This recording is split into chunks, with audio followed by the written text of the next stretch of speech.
dia, boa tarde, boa noite, seja qual for o caso. Bem-vindos a mais uma aula aqui na internet sobre orientação a objeto com o C Sharp. Eu sou o Kerplunk, para quem não me conhece, é muito prazer. Hoje nós vamos continuar o que nós estávamos fazendo nos vídeos anteriores. Então eles servem de base para o que nós vamos fazer hoje aqui, que é o Reflection, né? As técnicas básicas do Reflection. Então, se você ainda não assistiu os vídeos anteriores, eu recomendo que se inscreva no canal e dê uma assistida nos vídeos anteriores, que eles vão servir de base, senão você não vai entender lá muita coisa do que está acontecendo aqui, a menos que você já seja um usuário bem avançado. Porque essas técnicas de Reflection, elas são relativamente complexas, um pouquinho mais difíceis assim de se entender no começo, mas com o tempo a gente vai dominando elas devagarzinho e vamos chegar no ponto que não vão precisar nem assistir vídeo, vocês vão conseguir fazer isso aqui sozinhos, sem nenhuma ajuda minha, o que é bem bacana, e vocês podem desenvolver isso no projeto de vocês sem nenhum tipo de problema, ok? Novidades aqui, então, temos um microfone novo aqui no canal. Eu comprei um microfone novinho, de alta qualidade, apesar da minha voz ser uma porcaria, mas pelo menos a qualidade do som vai ficar boa. Então, sem mais delongas, vamos continuar no nosso projetinho aqui. Nós tínhamos nosso projetinho de loja. Recapitulando o que nós tínhamos nele, nós tínhamos duas classes aqui que são objetos cliente e contato. Elas têm suas propriedades relativas a dados. O cliente aqui também tem uma ligação com contatos. Nós temos também classes de métodos que contêm métodos específicos para cada uma dessas duas classes. Os primeiros que a gente tinha feito eram os métodos de gravação, né? Elas já trabalham com toda a parte de banco de dados, com insert, update, apagar e fazer listagem e tudo mais. Temos também os nossos construtores de classe, que nós fazemos a busca de uma determinada instância, um objeto cliente ou objeto contato, é basicamente a mesma coisa. E na última aula, então, o vídeo na aula 14, nós estávamos começando a trabalhar com o Reflection já na nossa classe de Backwork aqui. O que nós tínhamos feito é poder fazer leitura de dados de um data header, né, que ele retorna um objeto correspondente de um data header, já convertido para uma instância de classe de seja qual for o objeto que a gente estiver usando, graças à herança que nós temos em cada uma das nossas classes aqui, tanto na cliente quanto na classe de contato. Nós temos essa herança aqui e nós conseguimos fazer essa abstração para a nossa classe Backwork, para que nós podemos trabalhar genericamente. Esse T aqui é a representação. Ok? Muito bem. O que nós vamos fazer hoje? Nós lembramos que nós tínhamos os métodos básicos aqui de inserção de cliente, insert, update e apagar, que são os métodos básicos de CRUD, tanto para cliente quanto para contato. E a gente lembrou que esses métodos eles são basicamente a mesma coisa, o que muda é um detalhe ou outro de acordo com a classe que nós estivemos passando no momento, né? E para isso nós vamos começar a fazer a abstração, começando com o nosso método de inserção. Aqui entra uma parte bem particular de cada um, é questão de preferência mesmo. Eu não gosto de fazer um método chamado insert aqui, simplesmente que faça tudo que o insert faz. Eu prefiro ter um método adicional aqui que traga um comando SQL pronto para fazer uma inserção de acordo com o tipo passado. Então nós vamos fazer exatamente assim, mas se vocês quiserem fazer um método de insert direto, vocês podem fazer. Eu acho mais interessante fazer dessa maneira que nós vamos fazer aqui, porque você pode aproveitar esse método em alguma outra funcionalidade. Então vamos começar. Um método público que retorna um SQL command, que eu vou chamar de get insert command. Ele não tem parâmetro nenhum e está criado o nosso método básico. Ele está me dizendo aqui que nem todos os caminhos desse método retornam um valor. Então nós vamos colocar para que ele retorne um valor. O retorno dele é um SQL command, que eu vou chamar de return. É um novo SQL command. E aqui embaixo, retorne o nosso return. Prontinho. Agora ele não me reclama de mais nada. Entre essas duas coisas, nós vamos construir o nosso método. Esse nosso método, então, basicamente, é o que está aqui no nosso conversão de entidade, né? A gente convertendo um data header para entidade. É um for que vai percorrer todas as propriedades da entidade para trabalhar com cada uma das propriedades dela, ok? O que ele está fazendo aqui? Ele vai me listar todas as propriedades do tipo que for passado, seja contato ou seja cliente. Só que não é isso que eu quero necessariamente, porque nem todas as propriedades de contato e de cliente fazem parte das nossas tabelas lá de contato e cliente lá no nosso banco de dados. Apenas algumas dessas propriedades fazem parte. Como é que eu posso identificar elas para que elas sejam vistas aqui? Somente essas propriedades vão fazer parte do comando que a gente vai construir. A gente pode colocar uma outra decoração nela. Essas decorações, gente, elas são livres. Vocês podem inserir quantas vocês quiserem sem problema nenhum. Assim como a gente colocou o display name código aqui, que é uma propriedade que aparece, por exemplo, num data grid, a gente pode colocar uma outra decoração aqui, ó, chamada Data Object Field. O que é o Data Object Field? É uma decoração que diz, olha, esse campo é um objeto de dados, é um campo de objeto de dados. Ele tem várias assinaturas.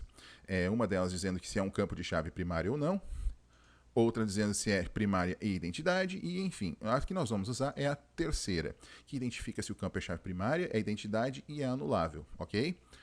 Esse nosso campo código, ele é sim chave primária, então o primeiro parâmetro é true. O segundo parâmetro aqui do nosso construtor do Data Object Field, ele está perguntando, olha, esse campo aí, ele é um campo de identidade? Sim, ele é um campo de identidade, porque o código é o que identifica o cliente lá no nosso banco de dados. Pode acontecer de ele ser um campo de identidade e não ser um campo de chave primária necessariamente. É um pouco raro, são casos depende muito da estrutura do banco de dados, mas pode acontecer. Então é bom a gente deixar livre para colocar do jeito que precisar. E esse campo ele é anulável? Ele pode receber um valor null? Não. Ele não pode receber um valor null. Pelo menos o código tem que ter algum valor quando a gente for inserir. Ele não pode, já que ele é chave primária, ele necessariamente tem que ter um valor.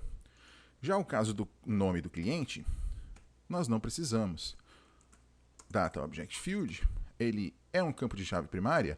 Não, o nome não é chave primária. Ele é um campo de identidade? Não, o nome não é campo de identidade. E ele é um dado anulável? Eu vou colocar que sim, ele é um campo anulável. Apesar de ser meio raro, mas pode acontecer da gente colocar um nome de cliente com um nome dele como null, né? Dependendo alguma situação aí pode acontecer, então vou deixar ele anulável também. Para o nosso tipo, bem parecido. Data, Object Field. Ele é chave primária? Não. Ele é identidade? Não. Ele é anulável? Sim. Ou seja, exatamente igual com o campo de nome. E a data de cadastro também igualzinha. Data Object Field. É chave primária? Não. É identidade? Não. É anulável? Sim. É um campo anulável. Então, aqui a gente conseguiu identificar todos os campos que a gente quer fazer alguma coisa com eles no banco de dados. Agora, no nosso backwork, a gente tem uma maneira de identificar aqui na listagem de propriedades os campos que eu quero realmente trabalhar para formular um comando SQL, certo? Como é que nós vamos fazer? Bom, tem várias maneiras. Aqui eu vou mostrar aqui usando uma expressão lambda. Como é que a gente pode fazer isso numa expressão lambda? O que eu vou fazer? Essa lista vai me retornar apenas os campos em que eu vou colocar um P aqui para representar cada uma das propriedades. O type of, aliás, o p.getCustomAttribute do tipo data object field. Termina aqui, termina ali. Seja diferente de null. E falta um parênteses aqui, agora está certinho. É meio difícil da gente entender no começo, mas o que eu estou fazendo? Eu até vou separar esse where aqui para baixo, para a gente entender melhor, certo? Eu quero que você me traga somente os campos em que tenham um atributo customizável, que é uma dessas decorações aqui. Isso aqui são atributos customizáveis, somente os campos que tenha um atributo customizável do tipo Data Object Field, ou seja, somente esses campos em que eu marquei com o Data Object Field. Então aqui eu vou conseguir listar todas essas propriedades ali e as outras não vão aparecer nessa listagem aqui. Então eu vou conseguir formular o meu comando de SQL sem problema, ok? Bom, o for básico está prontinho, agora eu vou construir em volta dele. O que eu preciso saber? Eu preciso saber também o comando SQL em si, né? Eu vou colocar lá então o return.commandText dele é igual a insert into alguma tabela, os campos que eu especificar, os valores que eu especificar. Nós já vamos entender como usar isso aqui já já. Vai ter uma substituição disso aqui, ok? Eu preciso também de uma variável para controlar os campos, os valores e o nome da tabela. Eu vou colocar então string tabela, que é o nome da tabela, igual a o type of t.name. Ou seja, pegar o nome da classe que eu estiver usando. Eu vou colocar também uma variável para campos, que é igual em branco, e uma outra variável chamada valores, que também é em branco, ok? Agora eu vou preencher esses valores aqui embaixo. A tabela eu já tenho o nome dela aqui. Os campos eu vou colocar e os valores também. Vamos embora. Vamos meter bala aqui nesse for. Os campos. Como é que eu posso inserir os valores dentro dos campos? Então eu vou colocar campos, adiciona uma string, aonde seja o nome da propriedade em si. E adicionado de uma vírgula no final, para separar um campo do outro. Até vou botar um espacinho para ficar bem bonitinho o nosso comando SQL. Dos valores, a mesma coisa, mas tem um porém. Nos valores, eu quero que tenha uma arroba antes de cada valor. Mais pro.name, mais vírgula. Eu vou rodar isso aqui, depois vocês vão ver como é que vai ficar isso aqui. Eu vou aproveitar e já vou colocar no nosso comando SQL a sua propriedade, o seu parâmetro, né? Como eu já estou parametrizando aqui os valores, eu já vou colocar os parâmetros lá no comando SQL. Então, return.parameters.adicione com valor. O nome do parâmetro é arroba e não hashtag, arroba, seguido do nome do parâmetro em si, né, pro.name, mais nada, é isso aqui. O nome dele é isso aqui. E o valor, como é que eu vou fazer para pegar o valor? Aqui entra uma sacada bem bacana, né? Como é que eu vou fazer para pegar o valor da propriedade que eu estiver? Pro.getValue, busque o valor da propriedade e disso. E pronto, já pego o valor da propriedade que estiver especificado lá. Com isso, eu já criei uma propriedade para campos, uma propriedade para os valores só para adicionar aqui na string do SQL, e já estou pegando os valores e já estou adicionando também no comando, ok? O que mais a gente precisa fazer? A gente precisa colocar os campos e os valores lá na string SQL. E como é que a gente faz isso? Muito simples. O return.commandText é igual a string.format, o próprio return commandText, né? .commandText. E aqui eu vou colocar os parâmetros. O primeiro parâmetro lá, que é o 0, é a tabela. Então, o nome da tabela. O segundo lá são os campos. Então, campos. E o terceiro, que é o número 2 aqui, são os valores, né? Então, valores. E agora, o que aconteceu aqui? Só com isso aqui eu já criei um comando SQL básico, pode apostar. Como é que eu posso fazer para a gente ver isso aqui funcionando? Aqui no insert, o que eu vou fazer? Eu vou pegar todo esse using aqui e vou comentar. Ctrl K, Ctrl C, comenta um bloco inteiro. E aqui eu vou simplesmente criar um SQL command cm igual a this.getInsertCommand. Minha nossa, será que aquilo tudo que a gente fez lá vai acabar criando um comando SQL? Vamos conferir. Rodando o nosso projetinho. Já caiu na nossa tela de teste. Vamos criar um valor novo. O construtor de classe já me pega o próximo valor. Eu vou colocar aqui teste 1 do tipo 4 e vou colocar a data de hoje, ok? E vou gravar. Ele já caiu lá no meu comandinho de gravação. Vamos colocar ali no insert. Agora ele vai cair lá dentro do nosso getInsertCommand, lá dentro da nossa classe backwork. Lá, estamos na classe backwork e ele já está pegando o nosso insertCommand. Eu crio um comando, passo um comando de texto para ele básico, ainda sem nada de valores reais, somente placeholders. Esses valores aqui são placeholders que a gente usa aqui embaixo no string format. Então, a tabela, eu já peguei o nome, que é a tabela cliente, os campos estão em branco, e aqui eu vou percorrer cada uma das propriedades. A primeira propriedade que tem um data field atributo é a propriedade código, como ele pegou aqui. Então, o que ele vai fazer? Ele vai pegar a variável campos e vai adicionar o código e a variável valores, ele vai adicionar o nome dela mais um arroba para ser como o parâmetro lá do campo em si. E já vai adicionar o parâmetro no comando SQL. Vai para a próxima propriedade, pega o nome dela, que é o nome mesmo, valores, que é pega o valor dela, e assim com todas as outras. Seguindo o código, essa aqui deve ser já a data cadastro, e terminou. Com isso eu tenho a propriedade campos preenchida, a propriedade valores preenchida, a propriedade tabela, e todos os parâmetros já estão na nossa comando SQL, ok?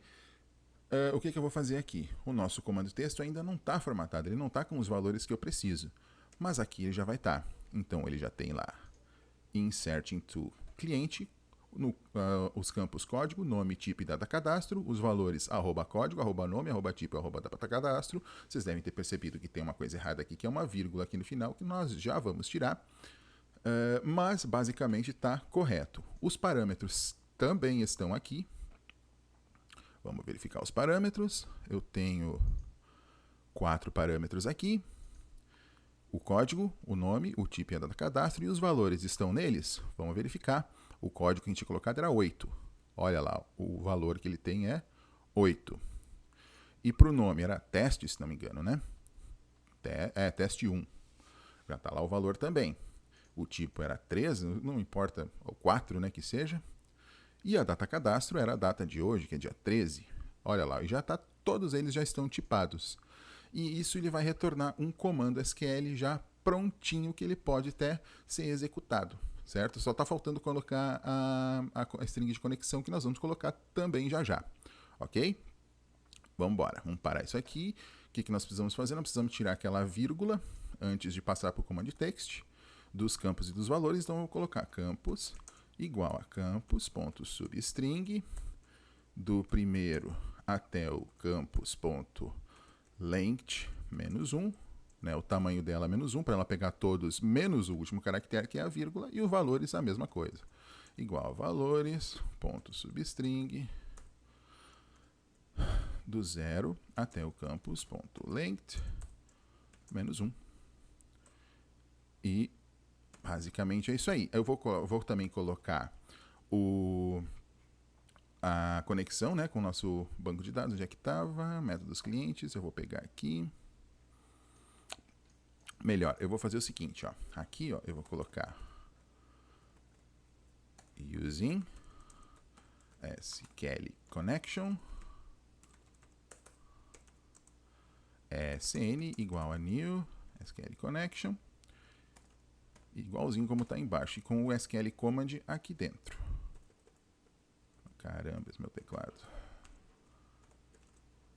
SQL command, eu vou pegar e passar a string de conexão. Eu vou copiar a string de conexão e colocar aqui.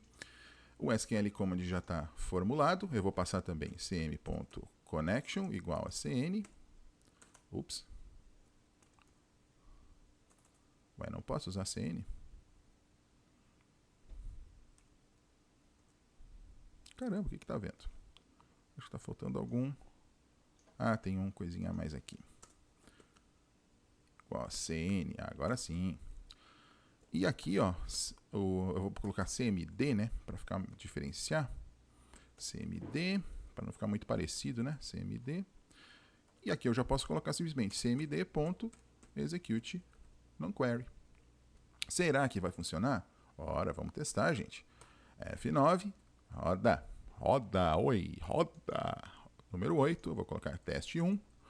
Eu vou colocar do tipo 4 e a data de hoje, dia 13, e vou gravar. Ele vai cair lá no código do botão. O código do botão vai chamar o método gravar da classe métodos clientes, que vai fazer a inserção. A inserção vai criar um comando SQL e vai buscar os dados do nosso comando SQL, vai construir o nosso comando SQL para ser executado depois. Passando todos os parâmetros, estou passando linha a linha para ver que ele está executando mesmo. Executei o comando de texto, está certinho, eu acho, deixa eu ver. Não, acho que eu fiz bobagem, peraí. Ah, sim, aqui é valores.length. Agora vamos rodar de novo. Acho que ele não tem alguma coisa que ele não fez certo aqui, deixa eu ver. 8, teste 1, valor 4, gravar, roda. Vamos ver como é que ficou aqui o comando em si. Não, a vírgula ainda não saiu dali. Acho que eu fiz alguma coisa errada do nome. Dos campos lá está faltando alguma coisa. Vamos parar o código e vamos consertar lá o que está errado. O que está errado? Campos igual a campus.substring, campus.length -1. É para estar correto. Vamos ver o que está vendo aqui. Teste 1, 4. Mas pode ser esse dia mesmo, não tem problema. Rodando. Campus eu tenho campo. Ah, ele está com... Ah, sim. Já entendi o que está errado. Eu vou colocar aqui -2, porque tem um espacinho no final. -2. Agora vai dar certinho. Novo, teste 1, 4, dia 13, gravar. Toca a ficha, chegamos lá. Campus ainda está. Agora está certinho. Campos e valores. Fiz o comando está com o command text dele certinho, insert into cliente, vamos conferir. Olha lá, ó, a tabela está certinha, os campos estão certinhos, as variáveis para representar cada um dos parâmetros estão certinhos. Ele já tem uma conexão para ele, mas a conexão ainda não está aberta, como a gente verificou. Primeiro nós vamos abrir aqui a conexão, cn.open. A gente deveria colocar um try aqui, mas vamos só para, por enquanto, para testar isso aqui. A última vez, creio eu, hein? 4, 13, gravar. Rodando um por um. Abri a conexão, passei a conexão e rodei o comando. O comando foi rodado. Quer dizer, agora deve constar um número 8 lá na nossa lista, certo? Certo, é o teste 1 que a gente acabou de colocar. Então, o que aconteceu aqui? Eu eliminei todo este comando aqui. Eu vou colocar esse mesmo bloco de try catch aqui. Aqui na nossa conexão. Eu vou tirar Ctrl+K, Ctrl+U. Agora está certinho. Peraí. É só isso aqui, ó. Ctrl+V, Ctrl+K, Ctrl+U. Agora está certo. O que aconteceu aqui? Todo este código passa a ser inútil, tanto na nossa classe de cliente, quanto na nossa classe de contato. Eu posso chegar aqui no contato, no métodos contato, aliás, métodos contato, o insert, ele não precisa mais ser tudo isso aqui. Ele pode ser simplesmente esse código aqui. Então ele já é genérico, eu não preciso nem sequer estabelecer parâmetros, campos, eu não preciso me preocupar com mais nada. E qualquer outra classe que eu criar e que colocar dessa mesma forma, eu vou poder simplesmente usar o insert que eu já tenho pronto. Eu não preciso nem saber que campos tem, eu não preciso saber que valores tem, eu simplesmente passo a usar um método genérico. Beleza, pessoal? Gente, não esqueçam, dúvidas, perguntas, não deixem de comentar, coloquem aí, não se acanhem, que à medida do possível eu vou responder a todos, ok? Vamos ficando por aqui e fui!